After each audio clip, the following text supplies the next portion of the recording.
சம்பாதிக்கிறதுக்கு வக்கில்ல, மாசம் பிறந்தா ஜோசிய புக்கு புஸ்தகத்து. அதிசயம் ஆனால் உண்மை. இங்கிலாந்து அரசி எலிசபெத் ஜாதகத்தில் பிறந்த தமிழ்நாட்டு பெண். இவளை மணந்து கொள்பவன் என்னதான் 7.5 நாட்டு சனியால் பீடிக்கப்பட்டிருந்தாலும் இவளை மணம் செய்ததும் குபேரனாகி விடுவான். இந்த ராசிக்குரிய பெண்ணை 27ஆம் பக்கம் பார்க்க.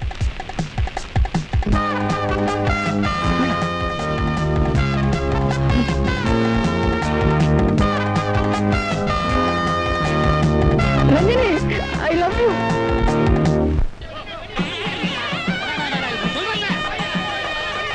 ஏமா ஊர்ல இருக்கிற மொத்த சோம்பேறிங்களை வந்துட்டானுங்க, உன் ஒத்த சோம்பேறி இன்னும் காணுமே.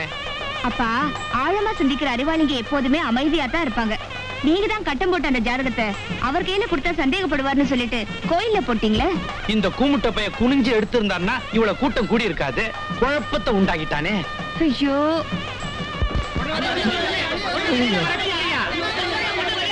ஒரு பொண்ணுக்கு இவ்வளவு பேர் கூடி இருக்காங்க.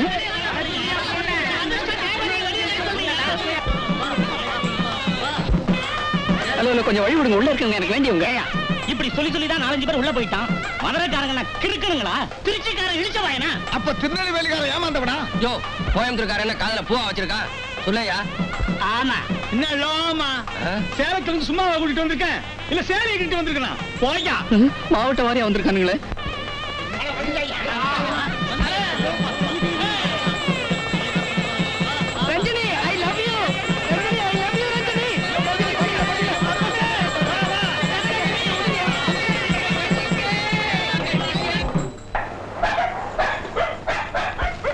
அப்பா அப்பா, அவர் கூட்டத்துல சிக்கிட்டு தவிக்கிறாருப்பா, கூப்பிடுங்கப்பா. வந்துட்டேன். I love you, I love you, I love you, I love you, I love you. பண்ணிக்க. அட கம்னரியா, I love you. கூட்டத்துல பார்த்தப்போ பைஜாமாவோட இருந்தீங்க. அதான் சோரி ஏறி குதிக்கும் போது சொர்ணாய் கவிடுச்சு. எங்க ஜாலியா இருந்தப்பெல்லாம் அந்த ஜாதக விஷயத்தை சொல்ல வேண்டியதானே. எவதான பசங்க ஏகப்பட்ட பேர் இருக்கானுங்க. எங்க கல்யாணத்தை எப்போ வச்சுக்கலாம்? இப்ப வச்சுக்கலாம். வாங்க. ஆனா என் பொண்ணுக்கு வரதட்சணையா 20,000 ரூபாய் கொடுக்கணும். என்னமா சொல்ற? அப்பா, அதானே அதிர்ச்சி ஆயிட்டாங்க பாத்தீங்களா? எங்க பொதுவா இந்த பொண்ணு வீட்டுக்காரங்க தானே வரதட்சணையை மாப்பிள்ளை கொடுக்கணும். அது சாதாரண பொண்ணா இருந்தா கொடுப்பாங்க. என் பொண்ணு அப்படி இல்ல. அவ அதிர்ஷ்ட லட்சுமியோட அவதாரம், சொர்ண லட்சுமியோட சொரூபம்.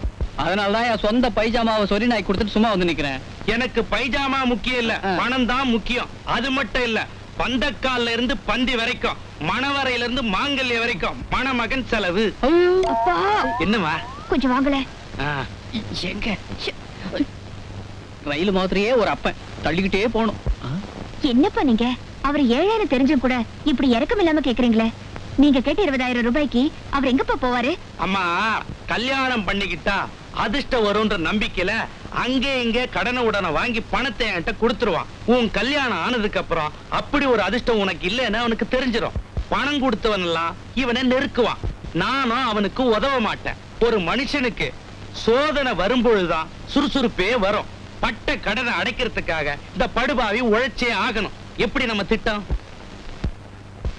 என்னப்பா நீங்க என்ன ரொம்ப அவமானப்படுத்துறீங்க. என் அதிர்ஷ்டத்துக்கு வெறும் 20,000 ரூபாய் தானா? அட்லீஸ்ட் ஒரு 20 லட்சம் கேட்கணும்.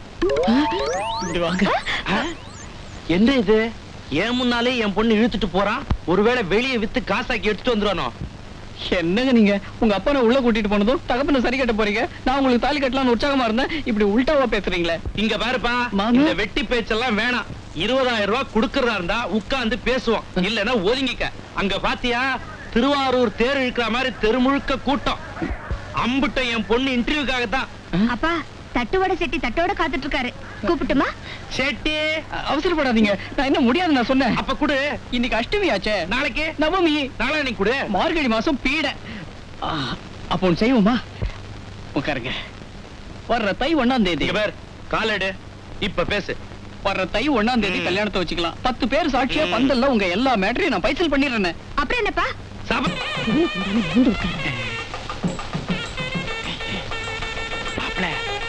பொண்ண கூப்பிட சொல்றாங்களே, கூப்பிடட்டுமா? பின்ன உன் கழுத்துல தாலி கட்ட முடியுமா? பொண்ணை கூப்பிடியா? அதுக்கு இல்ல, பந்தல்ல வச்சு பைசல் பண்றேன்னு சொன்னிய 20,000 ரூபாய், அதை எப்ப கொடுப்ப? தாலி கட்டினாதான் தருவாங்க. என்னது தாலி கட்டினா தான் தருவாங்களா? யாரு? வந்திருக்கவங்கய்யா. என்ன வந்திருக்கிறவங்களா? கடன்கிடம் கொடுத்து வச்சிருக்கிறியா? இல்லையா, மொய் எழுதுவாங்க. மொய் மொய். ஏண்டா மொய்ய நம்பியா வாக்கு கொடுத்த? அப்புறம் என்னய்யா, எங்கிட்ட ஏலக்காய் எஸ்டேட்டா இருக்கு, உனக்கு வித்து கொடுக்க.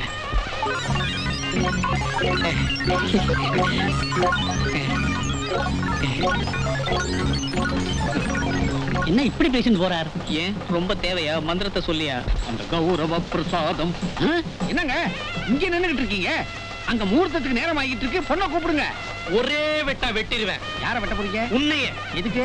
பின்னென்னையா, கடனை உடனே வாங்கி பணத்தை கொடுப்பான், பின்னால கஷ்டம் வரும்போது அதை அடைக்கிறதுக்காக உழைப்பான்னு நினைச்சா இவன் பந்தல்ல உட்கார்ந்து இருக்கிறவங்க மொய்ய நம்பி இல்ல கல்யாணம் பண்ண வந்திருக்கான். கரெக்ட். நானும் ஒரு 10 ரூபா மொய் எழுதலான்னு இருக்கேன். அந்த 10 ரூபாய் என்கிட்ட கொடு. ஏன் 10 ரூபா பார்த்ததே இல்லையா? இல்ல, இதை என் பொண்ணுக்காக நான் வச்சுக்கிறேன். ஐயோ, இது என்ன சார் அநியாயம்? மாப்பிள்ளை பையன் எனக்கு ரொம்ப வேண்டியவன். மாப்பிள்ளை உனக்கு ரொம்ப வேண்டியவனா? ஆமா. இப்படி வா. இங்க பாரியா, நான் சொல்றத நல்லா கேட்டுக்க. என்ன கதா காலட்சியமா பண்ண போறீங்க? நீ மட்டும் இல்ல, இங்க இருக்கிற எவனும் அந்த பரதேசி பயலுக்கு மொய் எழுதக்கூடாது. எழுதினா உன்னைய குனிய வச்சு வெட்டுவேன். நீ எழுதினா நிக்க வச்சு நேரா வெட்டுவேன். ஆக வெட்டு விழுறது நிச்சயம். ஊர்ல எல்லாருக்கும் ஜாதகம் பாக்குறேன், இன்னைக்கு என் ஜாதகத்தை பார்க்காம வந்துட்டேன் போல இருக்கு. வெட்டு விடாம இருக்கு, என்ன செய்யறது? சோட ஆரஞ்சு கலர் ட்ரெஸ் போட்டு தம்பி, கூட்டத்துல உங்க அப்பா வேணுமா? போய் தேடு போ. போடா சாப்பிடுங்க.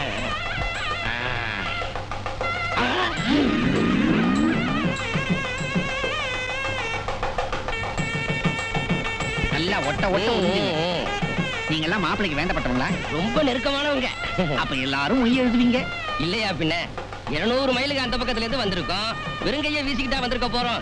ஏதோ எங்க தகுதிக்கு தகுந்த மாதிரி ஒரு 50 100 எழுதாமலா போக போறோம். ஐயோ பாவம், உங்களுக்கு எல்லாம் விஷயமே தெரியாதா? அவங்க வீட்டுல கிரகப்பிரவேசம் நடந்தப்போ அவங்க தாய் மாமன் 50 ரூபாய் மொய் எழுதிருக்கிறாரு. அதுக்காக அவரை செருப்பால அடிச்சிருக்கு. தாய்மாவன் போய் 50 ரூபாய் எழுதலாங்களா? 5000 ரூபாய் கொடுத்திருந்தாலும் அடிச்சிருப்பாங்க. நான் ஒரு கௌரதிக்காக விசேஷம் நடத்துறேன், நீ என்னையா மொய் எழுதுறது? உன் படத்தை வச்சா நான் வீடு கட்ட போறேன் அப்படின்னு 7.5 அடி அடிச்சிருக்கான். அது என்னங்க 7.5 அடி? அவனுக்கு 7.5 நாட்டு சனி அடிச்சான். இப்ப அந்த செருப்படி கேஸ் சைதாப்பேட்டை கோர்ட்ல நடந்துகிட்டு இருக்கு. அதுல ஒரு விஷயம் பாருங்க, நீங்கெல்லாம் சொந்த பந்தமா இருந்தும் கூட அவங்க அம்மாவை பார்த்துக்காம அம்போன்னு விட்டுட்டீங்களா? அந்த காட்டம் வேற அவனுக்கு. இப்ப கல்யாண செலவோட செலவா ஏகப்பட்ட செருப்பு வாங்கி வச்சிருக்கான். ஒருவேளை வாங்கின செருப்பு அத்தனை பேருக்கும் பத்தலைன்னா அடிச்ச செருப்பாலேயே மறுபடியும் அடிப்பான். மேல செருப்பு போகுது பாத்தீங்களா?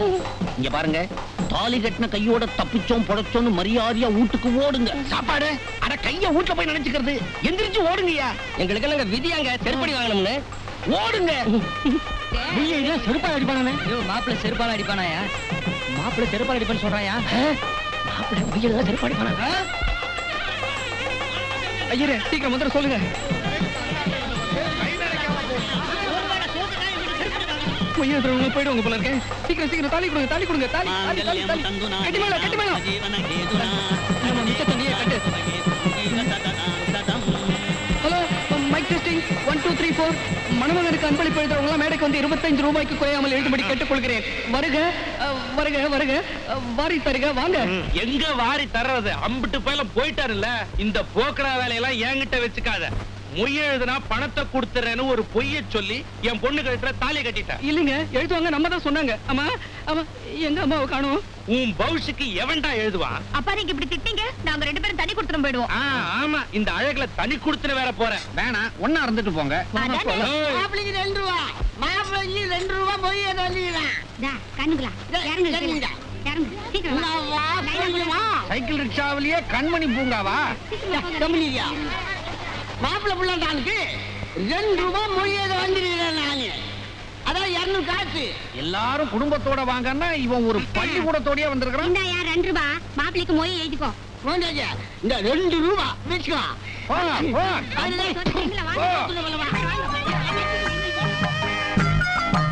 மாப்பிளைக்கு நைனா 2 ரூபா மொய் எழுதிருக்காரு, கூச்சப்படாம துண்ணுங்கடா. என்ன சாதாரண ஆள் நினைச்சுக்கீங்களா?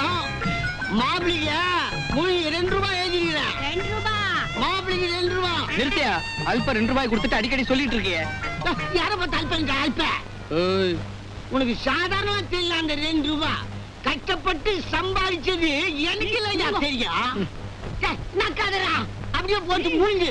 இந்தா 2 ரூபாய். மாப்பிள்ளைக்கு மொய் எழுதாத கல்யாணம்னு உலக சரித்திரத்துல என் பேர் எழுதினாலும் பரவாயில்ல, இருக்கிற சோறு பப்படம் பாயசம் எல்லாத்தையும் எடுத்துட்டு போய் வீட்டுல சாப்பிட்டுக்க. நீங்க மகராசனா இருக்கணுங்க. என்ன சொன்னீங்க? இல்ல, நீங்க மகராசனா இருக்கணும்னு சொன்னேன். After 2 years. வருவதுண்டு ஆனால் இதுதான் முதல் உறவு. ஏன்பா நிறுத்திட்ட? மிச்ச பாட்டியும் பாடிட வேண்டியதானே? என்ன மாமா நீங்க உட்கார்ந்திருக்கீங்க, பொண்ணு எங்க? ரஞ்சனி, ரஞ்சனி. ஏண்டா உன் பவுஷுக்கு நான் உட்கார்ந்து இருக்கிறதே பெரிய விஷயம். இந்த அழகுல என் பொண்ணை வேற உட்கார வைக்கணுமா? ஆமா, நான் கேட்ட 20,000 ரூபாய் எங்க? மாமனாரே, பணம் கேக்குற இடமா இது? உடலும் உள்ளமும் ஒண்ணு சேர்ற இடம். சுக்கிரவாரம் முடியறதுக்குள்ள சாந்தி முகூர்த்தம் பண்ணணும். பொண்ணு அனுப்புங்க பாபா. என்னப்பா நீங்க கணக்கு வழக்கெல்லாம் காலையில பாத்துக்கலாம். அவர் மூஞ்சிய பாருங்கப்பா, பாவமா இருக்கு. ஆமா மாமா. இங்க பார், இப்படி அவசரப்பட்டு அலைஞ்ச உன்னை உலக்கியாலே அடிச்சு அவனுக்கு உபயோகம் இல்லாம பண்ணிடுவேன். மாமா, தகப்பன் பொண்ணுங்கிற உறவெல்லாம் நீங்க தார வாத்து கொடுத்ததோட முடிஞ்சு போச்சு. இப்ப அவ என் பொண்டாட்டி. நீங்க இனிமே அவளை அடிப்பேன் மதிப்பேன்னு சொன்னா நான் ஆம்பளை நிரூபிக்க வேண்டியிருக்கும். துப்பு கட்ட பயல, ஆம்பளையா ஆம்பளை, வார்த்தையை காப்பாத்த முடியாத பயலுக்கு வாய் வேற. 20,000 ரூபாய் கொடுத்தாதான் என் பொண்ணை தொட முடியும், இல்ல அவன் நிழல கூட தொட முடியாது. அப்ப முடிவு இதுதான். ரஞ்சனி, எவன்டாவன் ஜாம கோழி கூற நேரத்துல ஜோசி பார்க்க வந்திருக்கிறது? நீயா?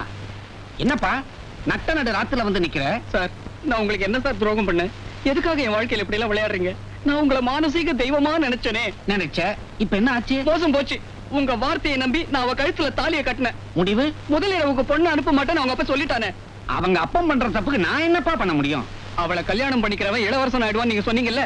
தம்பி, ரோட்ல போற ஒரு பொண்ணு கழுத்துல நீ குபீர்னு பாஞ்சு தாலியை கட்டிட்டா உடனே உன்னை புருஷன் அவ ஏத்துக்குவாளா? அப்புறம் நீ தாலி கட்டின பொண்டாட்டி உன்னை புருஷன் ஏத்துக்கணும். ஏத்துக்கிற இடம் எது? எது? அது அவ சாந்தி முகூர்த்தத்துக்கு ஒத்துக்கணும். உடனே உனக்கு அதிர்ஷ்டம் ஆரம்பிச்சிடும். உன் நட்சத்திரம் ஸ்ட்ராங்கா ஒர்க் அவுட் ஆயிடும். என்ன குருஜி இது? பணம் கொடுத்தாதான் அவ பொண்ணை சம்மதிக்க வைப்பேங்கிறான். நீங்க என்னடா சாந்தி முகூர்த்தம் நடந்தாதான் அதிர்ஷ்டம் வருங்கிறீங்க. ஆமா குருஜி, ஒரு 20,000 ரூபாய் பணம் கொடுங்க. முதல் இரவு முடிச்சிட்டு வந்து கொடுத்துறேன். எத? குழந்தைய? மூதேவி, ஏதோ 5-10 ஜேபில இருந்து எடுத்து கொடுக்கலாம். 20,000 அர்த்தராத்துல அத்தனை படத்துக்கு நான் எங்க போவேன்? குருஜி, ஒண்ணு செய்யுங்க. அப்ப என் மாமனார் கிட்ட வந்து என்ன பத்தி சிபாரிசு பண்ணுங்க. என்ன நீ விளையாடுறியா?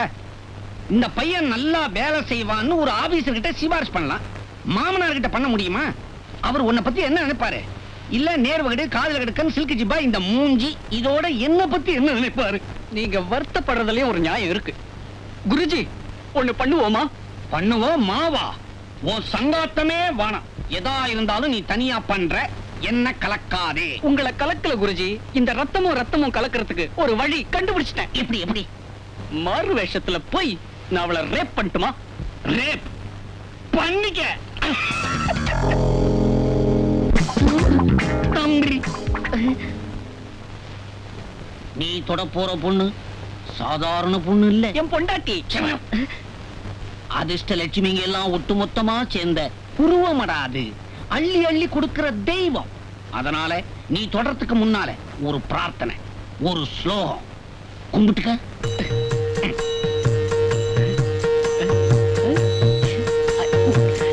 சுபம், இப்ப நான் ரகசியமா சொன்னதை நீ சத்தம் போட்டு அவ காதுல நுழையறா மாதிரி சொல்லணும். சொல்லிடுறேன். இவன் சத்தம் போட்டு பாடுறது அந்த தடியம் வட்டுற கொரட்ட சத்தத்துல அமிங்கிடுச்சுன்னா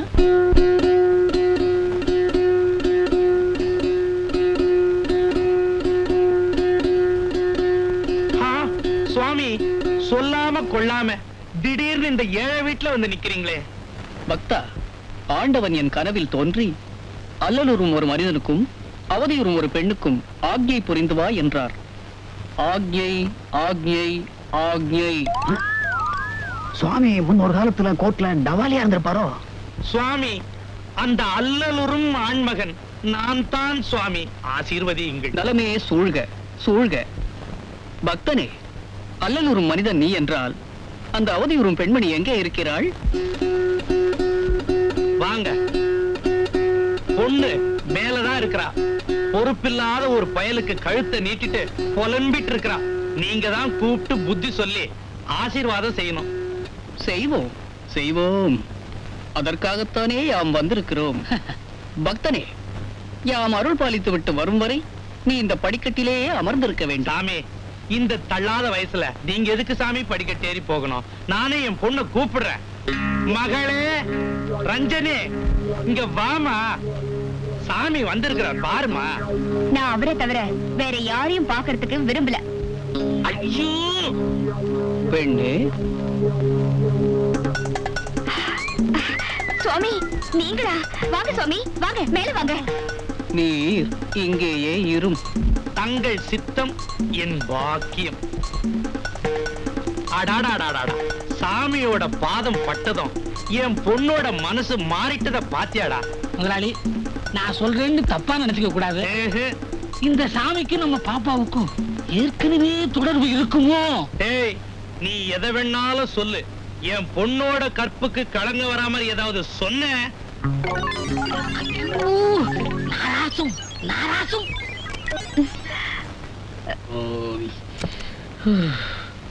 என்னங்க இது வேஷம்?